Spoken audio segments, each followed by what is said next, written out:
Hi, Jason Fladlien here, and if you're looking to expand your business while cutting down on your personal involvement in your business, then you're going to love this video. When it comes to outsourcing correctly, there are three primary things you must focus on.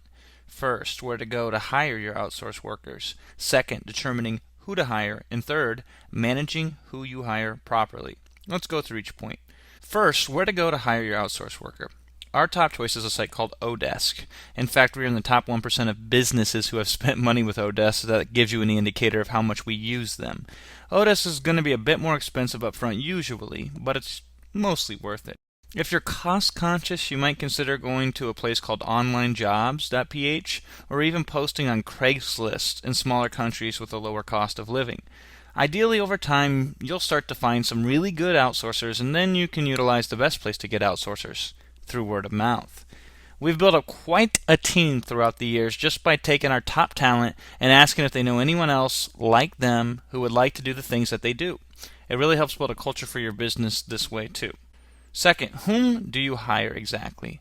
Let's say you started combing through one of those places that I recommended and you see some different talent that you think looks promising.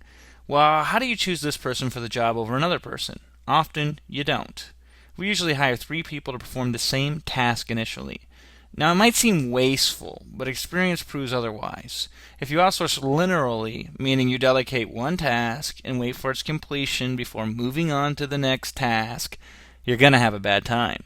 Here's the real scoop. No matter how much vetting you do, no matter how promising the resume looks, no matter how many 5-star ratings or good feedback the person has, you just don't know. You don't know how good they'll perform at the job you want to give them.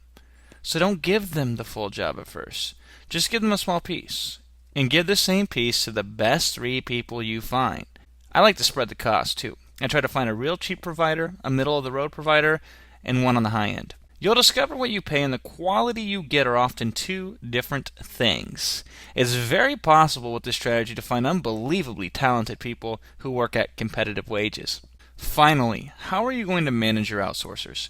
There are 2 considerations here: the tools you use and your process. The paradox of outsourcing is the first time you do it, it will usually take you longer to outsource a task than if you did it yourself. This is why people go too long without outsourcing. You just have to suck it up and realize up front that, initially outsourcing is going to slow things down. That's because you need to be extremely specific with what you want and how you want it delivered.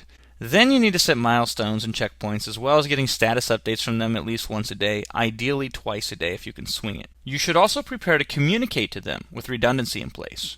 For example, make them send you both a Skype message and an email when they complete a task. This way nothing gets lost. Consider using something like Dropbox or Google Drive to check things in and figure out how you're going to handle updates and version control as well. Ideally, this should be thought out in advance of hiring the outsourcer. So there you have it. If you're dealing with the prospect of outsourcing and it's sort of freaking you out, no sweat. Just focus on using the places we recommend to hire talent and go through the process of hiring the talent and communicating with them how I described in this video. If you want to know more about the outsourcing process, then check out the description below this video.